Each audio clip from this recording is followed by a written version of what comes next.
Hello everyone, my name's Diana, and my story is one that rarely happens with ordinary people.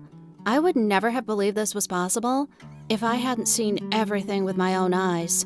My parents divorced when I was 12. They didn't fight, didn't try to share everything they saw, including dishes and a cat. Just quietly and peacefully, my dad packed his bags and left, and my mom remained. The most interesting thing was that he didn't have any other woman or something.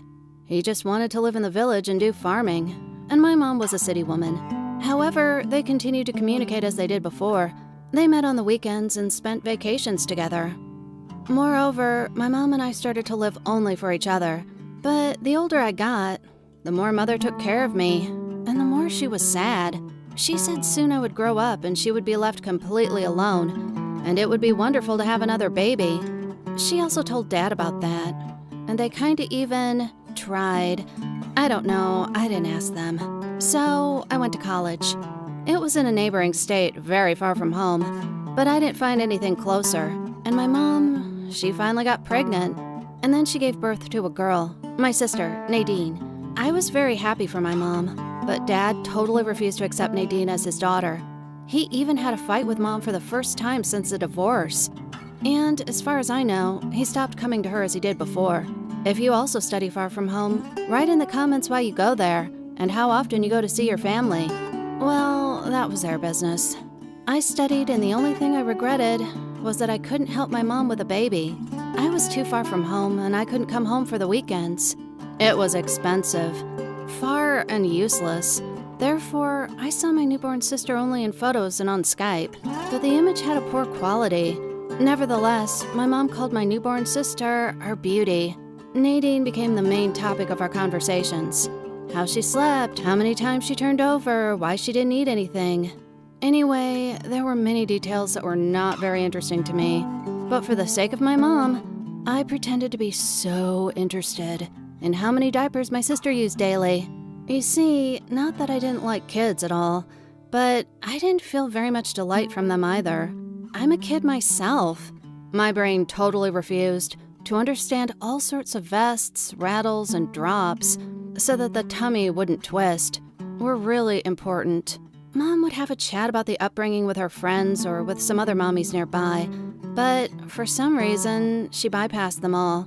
The second problem for me personally was much more serious. The fact that I had already started earning money, and some small money started appearing in my wallet. Plus, Dad helped me, and my mom sometimes sent me a couple of dollars, at least for food and necessities. And when Nadine appeared, my income fell down. I would say below zero. Dad totally refused to financially help my mom and sister, and Mom couldn't go to work in any way because they refused to take Nadine in kindergarten, and there was no money for a nanny. Therefore, they started to pull money for my sister from me. Of course, I should help my mom in a difficult situation, and my sister too. And it was somehow embarrassing to say no and live my life. So I sent more than half of all my money to my mom. I had to work hard, and I forgot a little about studies, because I really didn't have enough money for a living. The rest of the money I earned had to go to pay for the dorm and for food. And it was also necessary for me to somehow get to the college, save up for something, buy extra textbooks, and all sorts of office supplies like notebooks.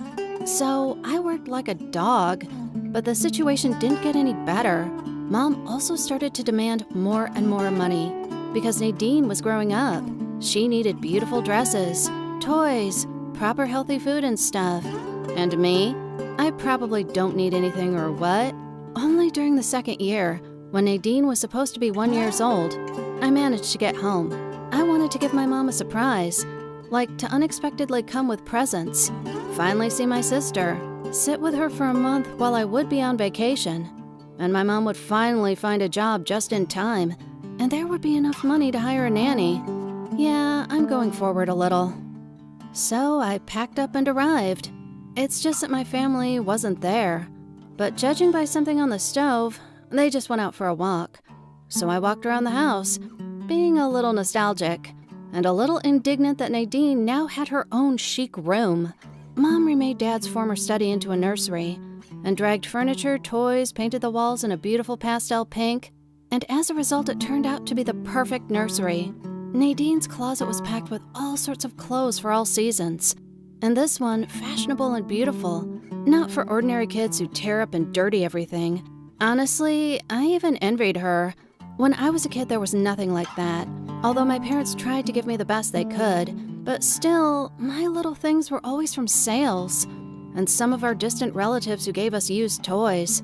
And here is all my fashion. And here, my sister has literally everything. And I remind you, it is with my money. But alright, she's my sister, she's a baby, maybe she needs it.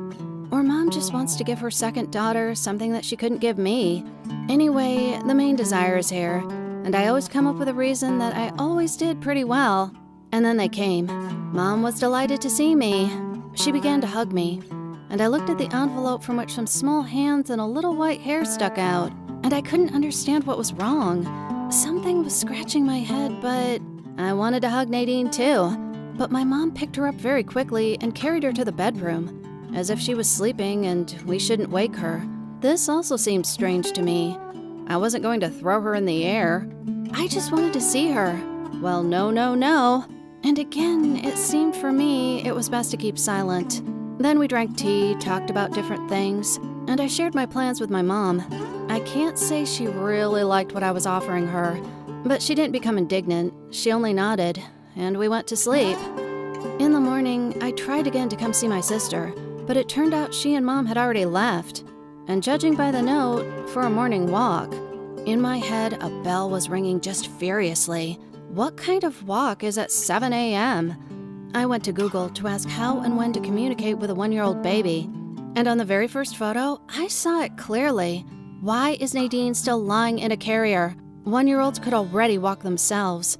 Yeah, not good enough, but they still walk. And they should already have a good height and gain some weight. They can't lie in all the time. And most important, in the closet, all the clothes were still tiny, suitable for a newborn. Well, maximum for a 3-month-old baby. For some reason, I immediately thought my sister was sick. Maybe she has some kind of developmental delay or something, and Google happily threw me some options. This would explain Mom's unwillingness to work and leave her sick daughter, and the absence of a nanny and Dad's unwillingness to contact a disabled person.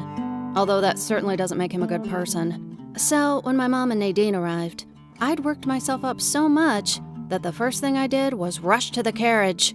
Mom was surprised, but she didn't take my sister away from me, and I carefully put the carrier on the nightstand.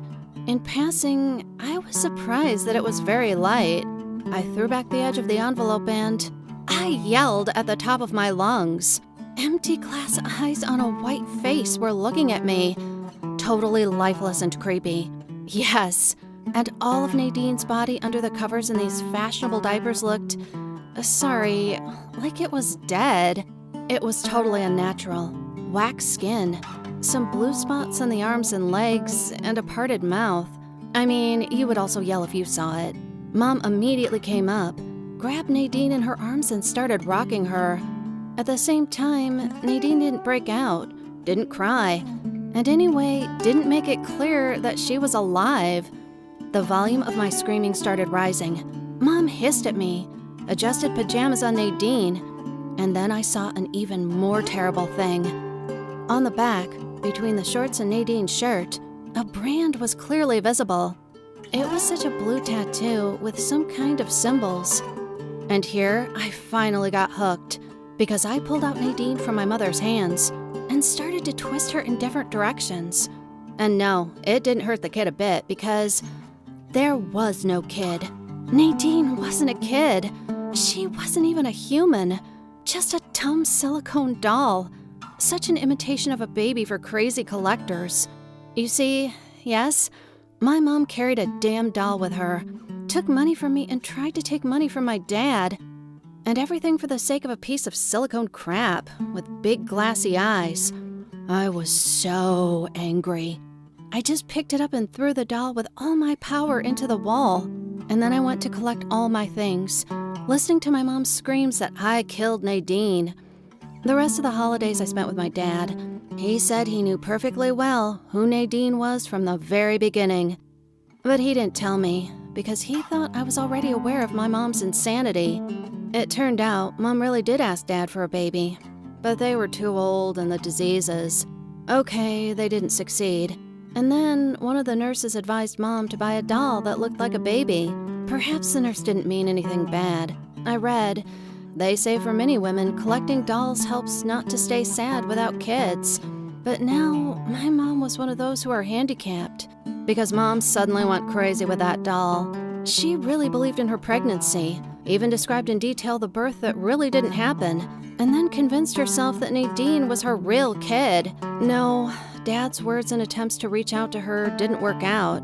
They only angered her, and as a result, it ended up in a fight. This fight also ended her relationships with neighbors and former friends, who tried to convince her that she lived in a fantasy world. But no one managed to get through to her. Now Mom lives alone, on a government allowance for the mentally ill. She still carries the doll with her and refuses to believe in reality. She doesn't let me in anymore. Write in the comments if you've ever faced mentally ill people, and tell me about their abnormalities. Don't forget to support me with likes. And I wish you'll never have to experience such things yourself. See you later.